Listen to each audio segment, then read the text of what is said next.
2 বছর খাওয়া দাওয়া ঠিক মতন করিনি। 1.5 বছর খাওয়া দাওয়া ঠিক মতন করিনি, ঘর থেকে বেরাইনি, কারোর সাথে কথা বলিনি, নিজেকে একটা ঘরের মধ্যে রাখতাম। চারিপাশটা দেখতাম কেউ নেই, তো তাড়াতাড়ি করে বাইরের কাজগুলো করতাম, ঘরে চলে যেতাম। খাওয়া দাওয়া তো একদমই না, সব বন্ধ হয়ে গেছিলো। আমার সূর্যের আলোটা দেখতেও ভাল লাগতো না, রাত্রিটা ভাল লাগতো, কারণ রাত্রে আমি কাঁদতে পারতাম, তাই জন্য আমার রাত্রিটা ভালো লাগতো। তো এরকম 2 বছর কেটে যাওয়ার পর ওই 2 বছরের মধ্যেই আমার জীবনে একটা মানুষ এলো। ওই 2 বছরের মধ্যে আমার বান্ধবীরা আমাকে বলল, তুই এরম কেন করছিস, এরকম সবার সাথে হয়, তুই ছাড় তো, 2টো বাচ্চা নিয়ে তুই পারবি থাকতে।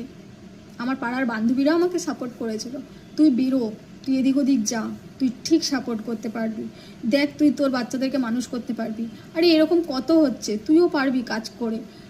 ওরা আমাকে যে বুদ্ধিগুলো দিল না, আমি আস্তে আস্তে শুনলাম। কারণ ওই সময় তো আমার এমন অবস্থা হয়ে গেছিলো, মা ডাক্তারও দেখাচ্ছিল, কিন্তু আমার মাথায় টেনশন, আমি নিজেকে ঠিক রাখতে পারছিলাম না, কি করব।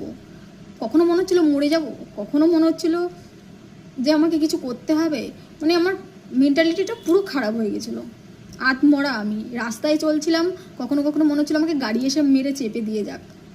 আমার মা তখন বাচ্চাগুলোকে দিয়ে আসবে ওদের কাছে, তখন ওদের দেখতেই হবে, আমি মরে গেলে আমার মার মাথার বোঝাটা তো চলে যাবে। এইরকম একটা ভাবনা চিন্তা ছিল। ঠিক সেই সময় একটা মানুষের সাথে আমার পরিচয় হলো। সেই মানুষটা আমার জীবনে ভগবান ছাড়া আর কিচ্ছু না।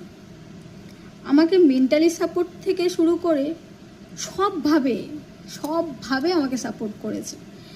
বলতে গেলে আমাকে নতুন জীবন দিয়েছে, আমাকে বাঁচিয়েছে। এই জীবন থেকে আমাকে, ওই নরক থেকে আমাকে উদ্ধার করেছে, আমাকে সঠিক রাস্তায় চালিয়েছে। কি করলে ঠিক হবে সে আমাকে বুদ্ধি দিত। প্রথমত ও আমার বন্ধু হয়েই ছিল। আমার মেন্টালিটির সাপোর্ট থেকে শুরু করে সমস্ত কিছু, ও যেন একটা, কি বলবো, ভগবানের আশীর্বাদ হয়ে আমার পাশে দাঁড়িয়েছিল। একটা শক্ত খুঁটি পেয়েছিলাম আমি, একটা মাথার উপরে একটা বট গাছ পেয়েছিলাম, যে আমি এখানে সেফ আছি। ওর উপর আমার এতটা বিশ্বাস, এতটাই ভরসা ছিল, এখনও আছে। ওর উপর আমার খুবই বিশ্বাস। ও আমার ভগবান। মানুষ আমাকে কি বলে না বলে তাতে আমার কিছু না, কিন্তু আমাকে ও নতুন জীবন দিয়েছে।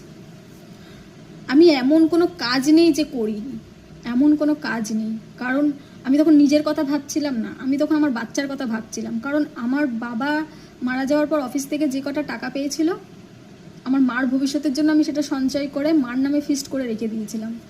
আর মায়ের নামে একটা পেনশন পেতো, সেটা শুধু মায়েরই চলতো।